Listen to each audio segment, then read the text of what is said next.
This is Metro Week.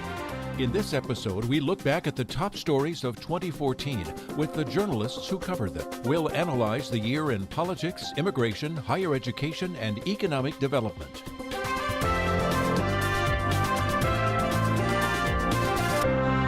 I'm Andrea Kelly. Joining me in the studio now to discuss the election and politics of 2014 is Dylan Smith of the Tucson Sentinel. This week, Martha McSally officially and finally won the Congressional District 2 race after a recount verified the November results. Let's hear from McSally first. There's a lot of technical things that we need to do for office space and equipment and case files and things that we'll be working on, and we're conducting interviews for hiring staff and trying to do everything we can to be up and running by the time I take the oath on January 6th. Dylan, give us an update. What did we finally learn in the race this week? McSally won, but how did that all end up? Well, we counted the votes and then recounted a few and recounted them all again and then recounted a handful of them again just to check. And the end result is that she picked up 6 more votes in the final tally and won by just 167 votes. Which turns out to be less than 0.1% of the overall vote. And we've thought previous elections in that district in southeastern Arizona had been close, but this is, by an order of magnitude closer than in anything we've seen before. It's really kind of extraordinary. You and I have talked about this week after week after week on this show about what was happening, what the saga was, what was the latest thing in the count. And one of the questions we always had was, is there going to be any legal action once we get this final result? So what do we know now? Well, it looks like Ron Barber has conceded the election, will not file an election challenge. We saw a little bit of jockeying, political pressure put on the boards of supervisors in both Pima County and Cochise County to add some more ballots to the count by Barber. McSally went to court to try and block the count of some ballots early on, right after the election, and both of those moves got tossed out of court. And we just basically went through the process as it is laid out in the election manual from the state of Arizona. So it took 43 days to get to this result, but we do know now that Martha McSally will be sworn in with all the other new Congress people in January. Yeah, and she will take office the first week of January along with everybody else, and now really needs to kind of scramble a little bit to hire the people that she needs to hire and actually bring them aboard. And she's been doing some interviews, talking with people, trying to get a team together, but now she needs to get that in place a little bit more quickly than would be normal. And how is that transition going to work? Getting constituent cases, say, from Ron Barber's office to Martha McSally's office? That is one of the biggest logistical issues involved. Being a member of Congress is not just voting on legislation and dealing with lobbyists. It's also direct constituent services, helping people with their Social Security cases, dealing with the VA, getting medals for deserving vets who've been overlooked for decades. And so there are, thousands and thousands of cases that people in congressional offices are working on helping people with. And those, I guess, are going to be transferred. Barber's office announced that they're going to transfer the case files immediately to both of our senators, Jeff Flake and John McCain, and then also give copies of the files to McSally when she gets her office up and running. So that she can pick up those cases in January. What can we learn about the hiring process that she's going through? I mean, we don't have a lot of indications so far on her entire staff. What will we find out when we do see all those names? Well, I think the people that end up working for Martha McSally will be a good indicator of what direction she's going to trend in, both in politically and also how she's going to operate the constituent services portion, which that office, whether it was under Jim Colby or Gabby Giffords or under Ron Barber, has really done very recognizable work helping people out. And that person in that Congress seat has always done a great job with that, and we'll see who she brings aboard to keep that rolling along. And also on the political side, the people that are going to be working for her will tell us how conservative she's going to be, who's going to be there giving her advice on when to vote with the Republican Party, when to try and be a little bit more independent. It's going to really play into that quite a bit. She is representing, obviously, a really divided district because the race was so close, and it has been for several election cycles. Why does this seat continue to be so close? Why is this the closest congressional race in Arizona state history? Well, we see a district that's really very narrowly divided. It has a slight Republican edge to registration, but there's such a huge block of people who are so-called independents, non-party registered voters in the middle. About a third of the electorate are folks who haven't signed up with a political party and quite often don't show up to vote. And trying to get them out to vote, plays a lot into how these races are run, trying to shore up the base, whether you're a Republican or a Democrat, trying to turn out your folks to vote.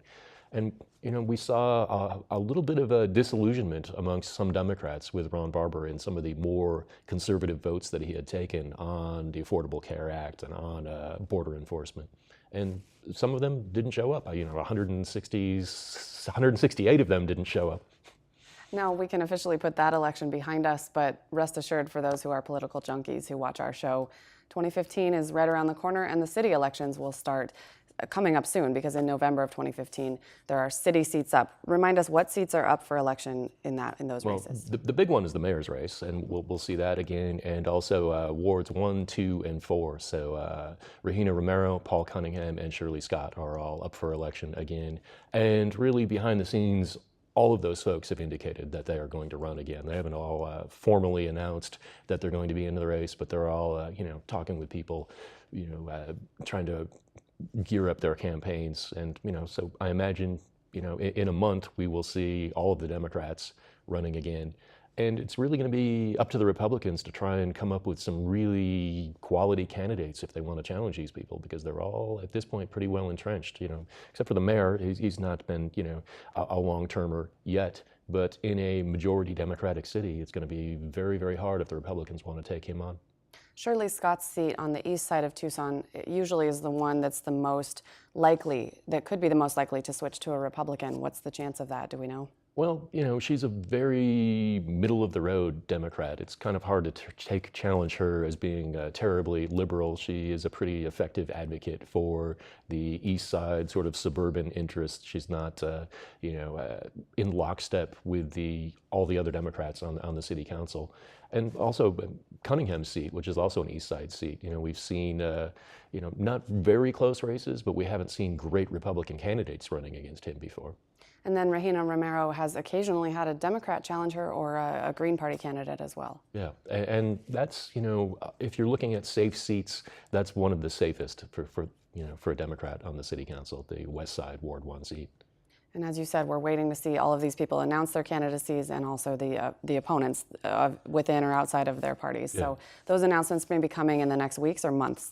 Well, I would imagine, we'll see people in January and February doing some jockeying, and then, trying to pull together a campaign. Dylan Smith, thanks so much for coming in to join us for this. Next, we're going to move to immigration. This year, the first big immigration news was thousands of Central American children arriving at the border without their guardians. Let's review what an immigration attorney said about the outcome for many of those unaccompanied minors. In many cases, they actually have to return to their home country because there's no legal remedy. There's no way for them to stay, as sad and difficult as the situation may be. To follow up, my colleague Fernanda Echavarria of Arizona Public Media joins me now. Let's just start at the very beginning, Fernanda. Why was there a surge this year? There were 3 reasons that most experts gave for why there was such a spike. 90% increase from last year for unaccompanied children at the border.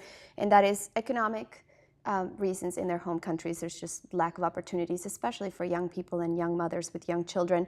The desire to reunite with family. A lot of these kids had mothers or fathers that had been living in the U.S. for a long time, and it's that desire to reunite with them, and then also an increase in violence in their home countries. So there was not one reason in particular, but those 3 definitely played a role in why the surge. But we also have to remember this is not new. Every single year for more than a decade, we've had year after year, the Health and Human Services Department has been seeing an increase. So this was just the biggest spike. That's what brought it to our attention. Then we also saw that the numbers dropped later in the year. Can we attribute that to anything specifically? There were some federal government policy changes, a PR pitch in Central America to keep people from coming. Do we know if those are the reasons? I would say both of those are absolutely reasons for why there was a drop in the number of children arriving at the border. There also were the images that we all saw here in the United States were also seen in Mexico and were seen in Central America. And these were images of dozens of children, hundreds of children crammed into small spaces in detention cells, sleeping on the floor. So all of that did make its way down to Central America, and it could be one of the other factors that for why there was a drop in the amount of children coming to the border. And then what happened next? Where are those children now who did come into the country earlier this year? So overall, nationwide, there were more than 60,000 children that were apprehended at the border who were crossing without adult relatives, without family members. This is all from children who were 2-3 years old to teenagers, 17, 16-year-olds. And that's a lot of children. The majority of them, most of them are here in the United States. They've been reunited with family members here in the United States. A small number of them continue to be in shelters under the custody of Health and Human Services. They're not in detention centers. They're in sort of more long-term shelters. There's also been a small portion who have been returned to Central America. And if you remember, we opened up a shelter here in Tucson to accommodate some of those children long-term. There were hundreds at one point. I have no official confirmation, but we do know that the numbers have dropped here in Tucson. And then let's move on to the next story that you covered later in the summer, and that was 3 people in the Tucson area sought sanctuary from deportation proceedings in churches here. You reported during the summer that this was basically a resurgence of a sanctuary effort in the 1980s. Why did this sort of happen again in 2014?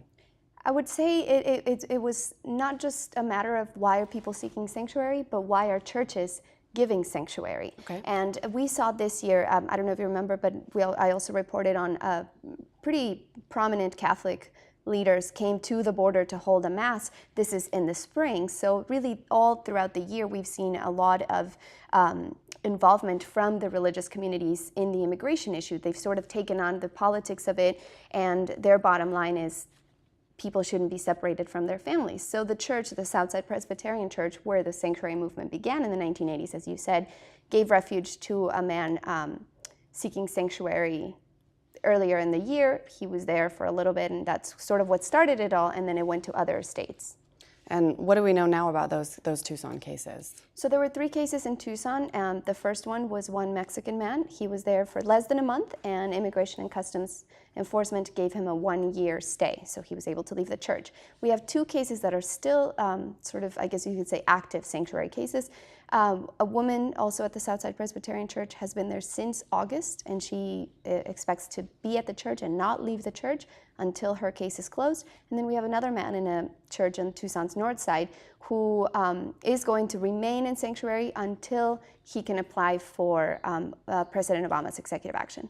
And then, of course, that was the last story so far this year regarding immigration. So the president announced an executive action that changes some federal policy on immigration. Give us the basics of what that policy, that executive action does.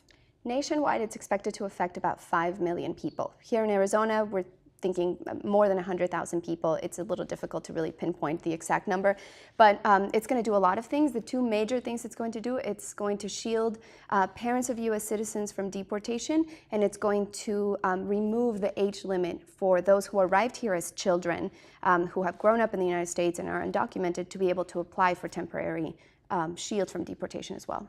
What was that age limit?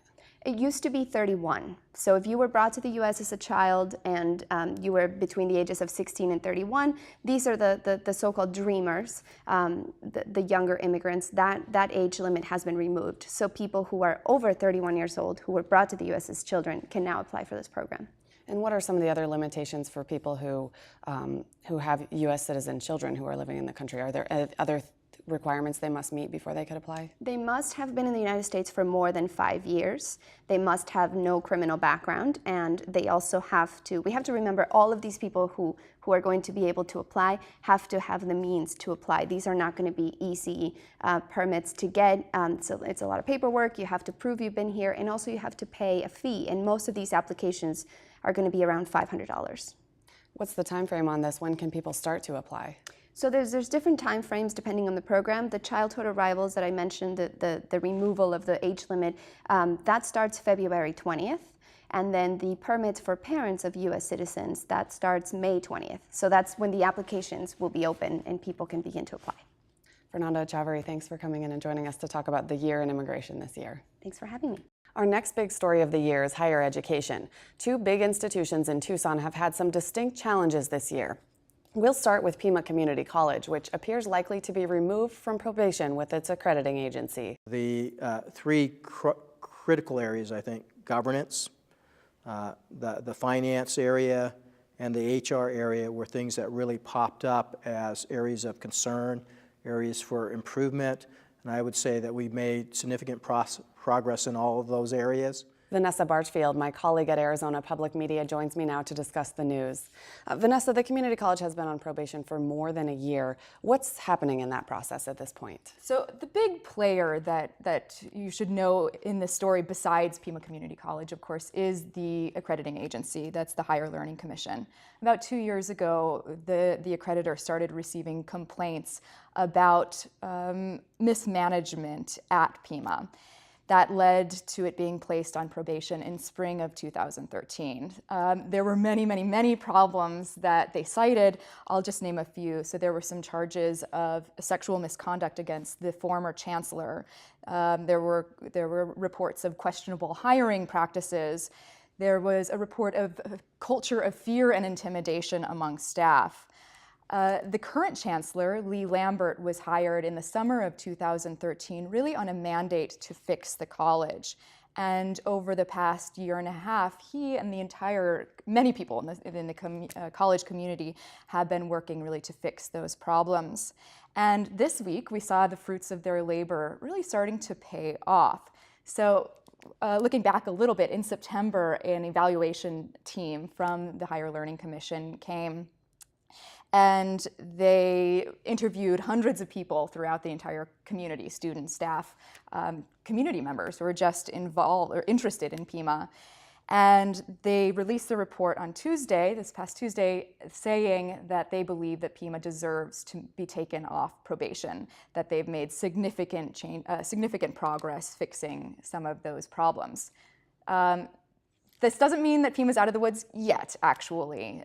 So next January, in a few weeks, actually, Lee Lambert, the chancellor, will go to Chicago, where the Higher Learning Commission is based, and he'll make one final appeal to the entire commission. And a decision on probation is expected in late February, maybe early March. So this week's news was a recommendation that the probation be lifted, but not a final decision. Exactly. I mean, I would say that I asked actually at the press conference whether or not the commission will take other evidence into consideration. They say, you know, the team was sent here to conduct the study, so their report will be taken it will weigh very heavily in the final decision. And then out of that report, the recommendation that probation be lifted, there was also some concern that maybe some of the problems aren't solved. So is there some sort of an intermediary step? Yeah, so the college is being sort of placed on notice, I guess, and scrutiny will continue certainly for the next year and a half. They've recommended that another team come to visit the college, I think in about a year and a half, to make sure that the changes aren't eroding, that Pima stays on the right track. Unrelated to probation, there was another issue that cropped up this year at Pima Community College, and that was that veterans were, at one point in the year, unable to get their GI benefits. That's been resolved, but take us through what that problem was. I feel like I hadn't heard that in any other college, so what happened? Yeah, it was a pretty big problem for the college rather. So this involved veterans who were enrolling at Pima paying for college with their GI Bill benefits.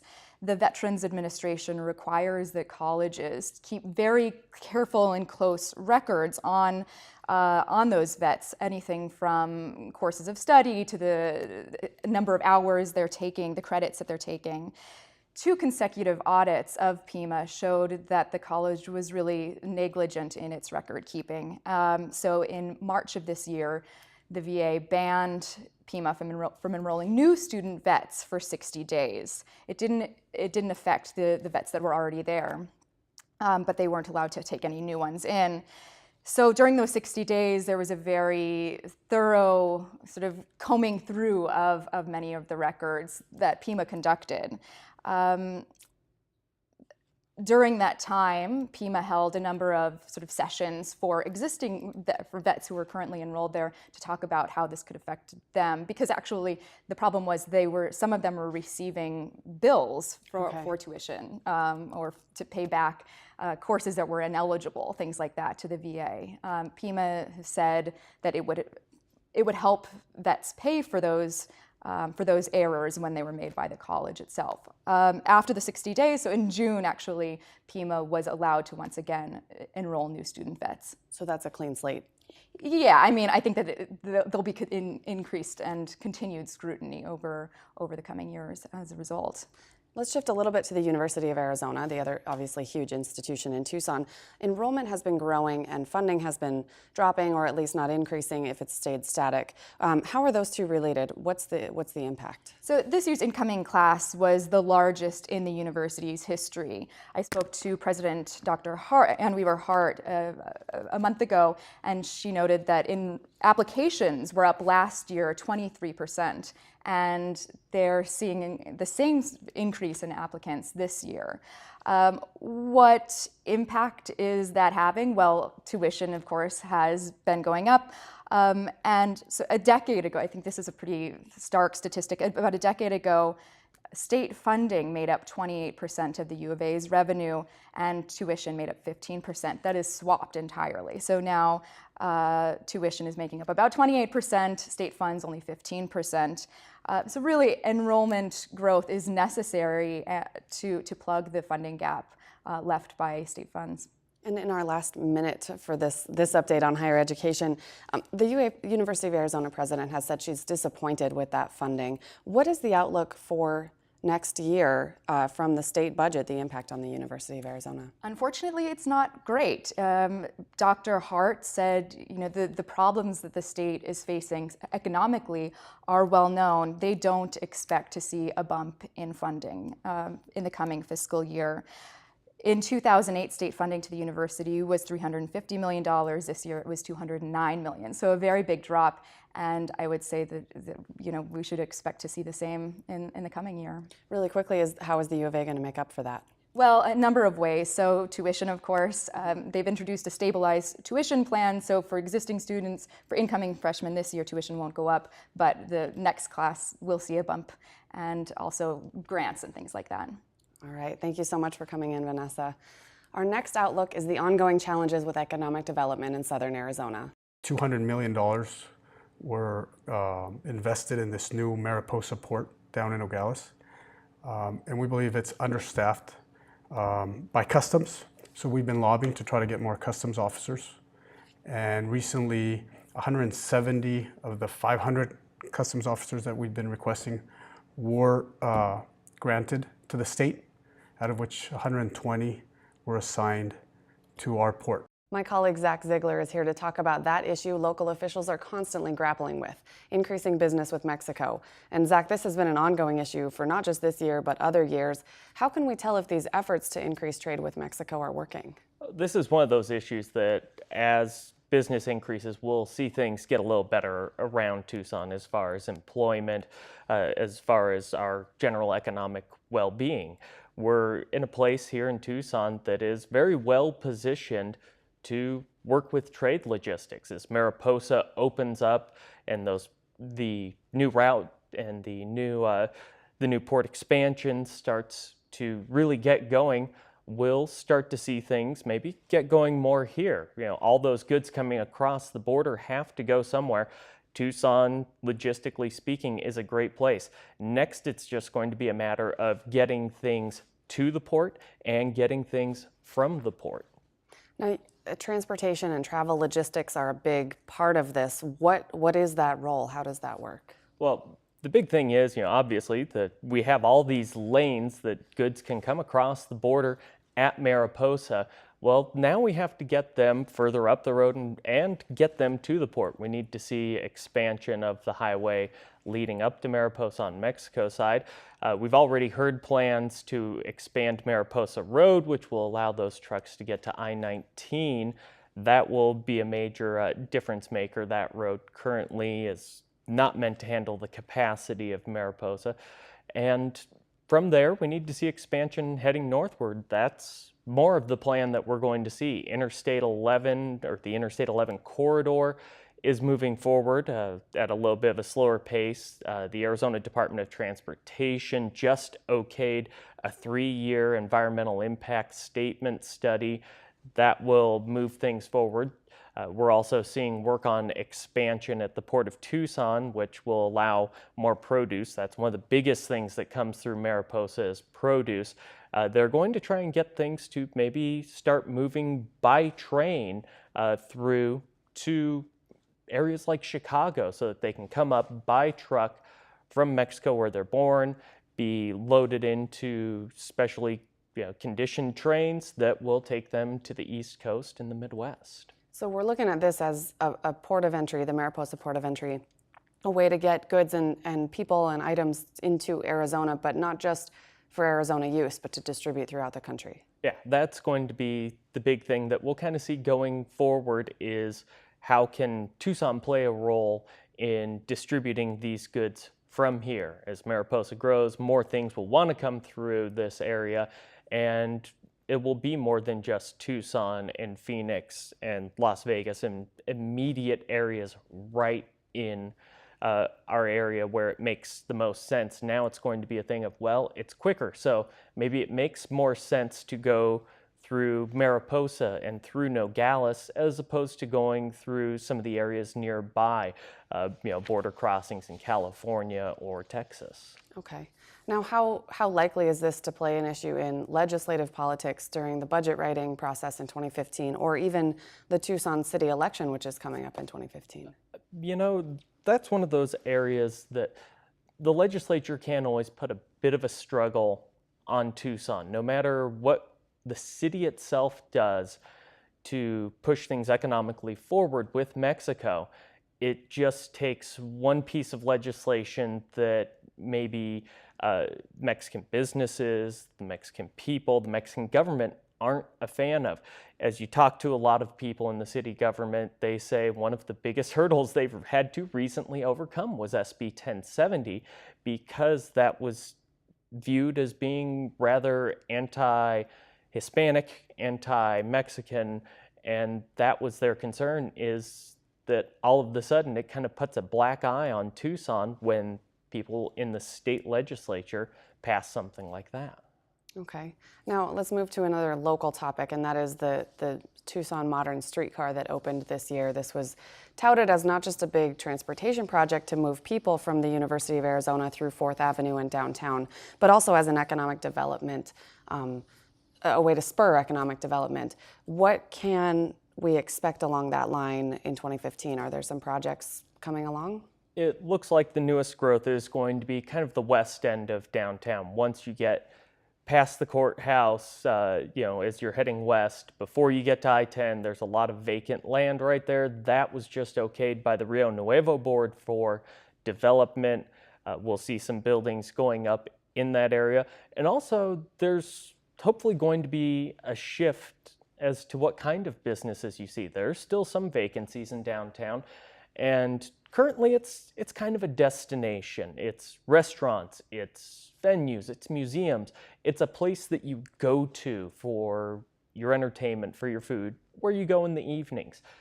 Now we're starting to see student housing, we're starting to see housing meant for younger people, and as people start living in downtown, we'll see a shift in what kind of businesses are there. We're going to see Johnny Gibson's, a grocery store, moving into the area soon. That will kind of help people be able to live in the area a little better. Right now, that's one issue, is if you're living in downtown and, I'm out of flour, you got to travel a bit of a ways to get something to make dinner with. So as that store comes in, we'll see more things like that. We'll see more retail shops moving into the area, which will also help, because as people live there, it will start drawing in different kinds of businesses. It won't just be where you go on a Friday night. In our last 45 seconds or so, Zach, what is the economic outlook for 2015? What indicators do we have to see how 2015 might go economically? We're going to see continued growth, but this is an area that has numerous people have called anemic, and we're looking at about 1.8% job growth by multiple estimates. That's probably going to be what we'll see. And you're getting those numbers kind of based on how 2014 was. That's how the economists are looking into 15. Yeah, that's forecasts from the state economists and also from U of A's economic professor George Hammond. Both say about 1.8% for 2015. Thank you so much for coming in, Zach. I appreciate that recap of 2014 and look ahead to 2015. That's our show for this week. For more on this week's news, including stories that aired on NPR 89.1, go to our website. Now Arizona Week looks at what's ahead for the state in 2015.